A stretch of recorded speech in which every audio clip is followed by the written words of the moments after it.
Man, I still remember the good old times I had at the arcades back in the day. It was a good time to be alive, yes indeed. I had so much fun. But yes, how did it all start? Let's take it from the beginning, shall we? In the pursuit of entertainment, the creation of commercial video games were born, and soon after came the birth of the establishments that housed multiple coin-operated video games, which we know today as arcades. Excluding the pinball machines and skee-ball stands of the 30s, the arcade scene experienced incredible success in the era of the late 70s to the mid-80s, now referred to as the golden age of arcades. What started off as electronic entertainment for a modest-sized demographic in a particular area eventually grew into becoming an industry of its own that we now consider to be the gaming industry. As time went on, the success of arcades only grew, making the event of going to an arcade appear to be a prominent part of American culture in the 80s, and as such became a staple of that decade. The success and triumph of the industry only seemed to grow, but unfortunately advances in technology are constant, and with that comes the eradication of activities and the phenomena of obsoletism. Eventually, the arcade scene became outdated and suffered from a loss in popularity. Today, the culture surrounding arcades is not as prevalent as it once was. In the golden age of the scene, there were over 24,000 arcades businesses in America. In the modern day, there are an estimated 7,206 arcade businesses. In the last 5 years alone, the US arcade industry decreased by 8.2%. With a continuing decline in the general public's interest in arcade gaming, there is a perceived death of the arcade industry, which then begs the question of just what it was that killed arcades. A culprit behind the loss of arcades' popularity could quite possibly be due to what is known as the video game crash of 1983. This was a large occurrence in the video game industry that was caused by high levels of competition in the industry. That caused an oversaturation of video games, often of poor quality, rushed out in the hopes of beating out the competition. We could say that the arcade industry was almost completely killed, but managed to be sustained, that was, until home video game consoles came about. The birth of gaming consoles heralded the death of arcades. In 1971, Home Electronics Corporation Magnavox created a product called the Odyssey, which became the first home video game console. As a footnote to that era, the brown box video game console prototype was refined and officially licensed to Magnavox, and after being renamed the Magnavox Odyssey, the first home video gaming console for televisions was released to the public in 1972. They also created the first light gun and game for home television. It was sold as a game expansion pack for the Odyssey, known as the Shooting Gallery. That light gun was the very first mass-produced gaming peripheral for a video game or video console. The Galaxy game, the earliest known coin-operated video arcade game. It was first installed in September 1971 at Stanford University in the Tresidder Union Building, 2 months before the release of Computer Space, the first mass-produced video arcade game. The Galaxy game was programmed by Bill Pitts and Hugh Tuck. Like Computer Space, it was yet another version of the existing Space War video game created in the early 1960s. The game cost around $20,000 to build, using a DEC PDP-11 computer and a vector display terminal. The game cost 10 cents to play, or 3 games for 25 cents. Only 1 unit was built initially. In 1972, improved hardware and processing power and allowed the expansion from 4 to 8 consoles, allowing users to play against each other. The game remained popular on campus, with wait times for players as much as 1 hour, until it was removed in 1979 due to damage to the game monitor screens. In 1972, Pong, a tennis sports video game featuring simple 2D graphics, is released and becomes the first commercially successful coin-operated video arcade game in history. Pong quickly became a huge hit, and its success led to the start of the modern video game industry as we know of today. Pong was developed by Atari Inc., founded in June 1972 by Nolan Bushnell and Ted Dabney, and the actual game was created by Alan Alcorn, from ideas by Bushnell, who was influenced by an electronic ping-pong game already on the market in Magnavox's Odyssey home console game.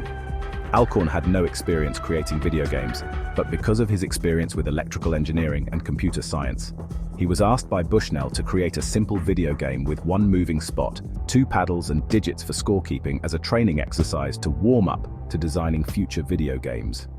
3 months into development, Bushnell told Alcorn he wanted the game to feature realistic sound effects and a roaring crowd. Dabney also wanted the game to boo and hiss when a player lost a round. Alcorn was running out of room on the circuit board and did not know how to create such sounds with digital circuits. After inspecting some of circuits, he discovered one could be used to generate different tones for the game's sound effects. To construct the prototype, Alcorn purchased a black and white television set from a local store, placed it into a 4-foot-high wooden cabinet, and then soldered the wires into boards to create the necessary circuitry, and Pong was born. The Pong prototype impressed Bushnell and Dabney so much they felt it could be a very profitable game, and decided to test its marketability in public. The game became so popular, they decided to port it to the Magnavox Odyssey home console. This meant that one could access and play Pong and all their favorite video games without worry at home. Instead of taking a trip to the local arcade to play video games, one would put a gaming cartridge into the slot of a video game console and be able to play their favorite game from the comfort of their own home.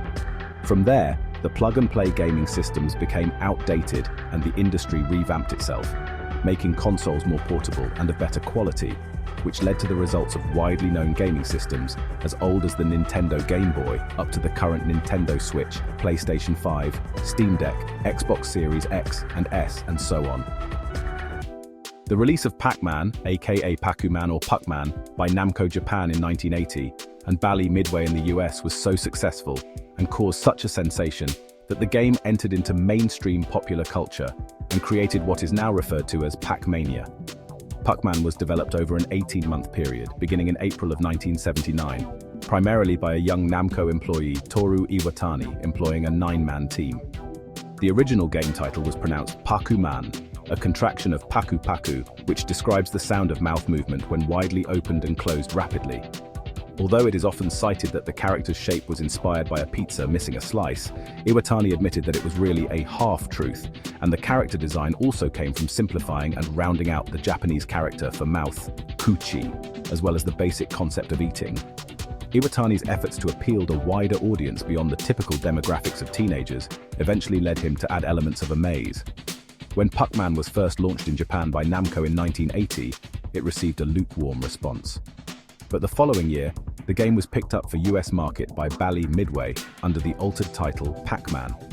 The name was changed from Puck-Man to Pac-Man because it was thought that vandals might try to Puck-Man original video arcade game logo, 1980.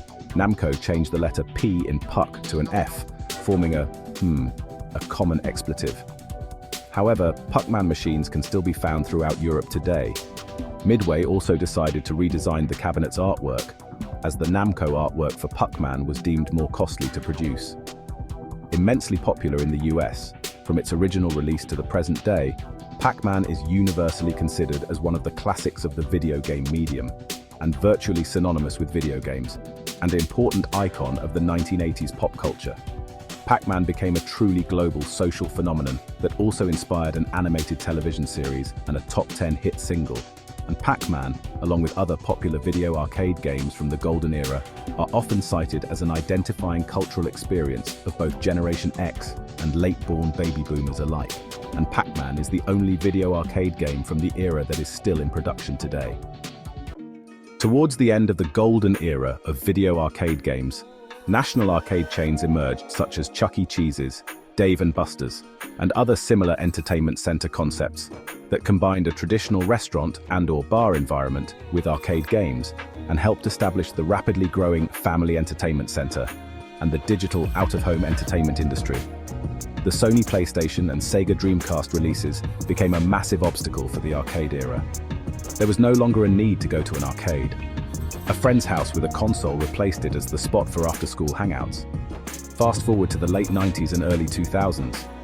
Not only was there an advancement in gaming technology, there were also changes in the cell phone industry, which included the first mobile phone and the first iPhone, both of which were capable of downloading video games like Tetris and Snake.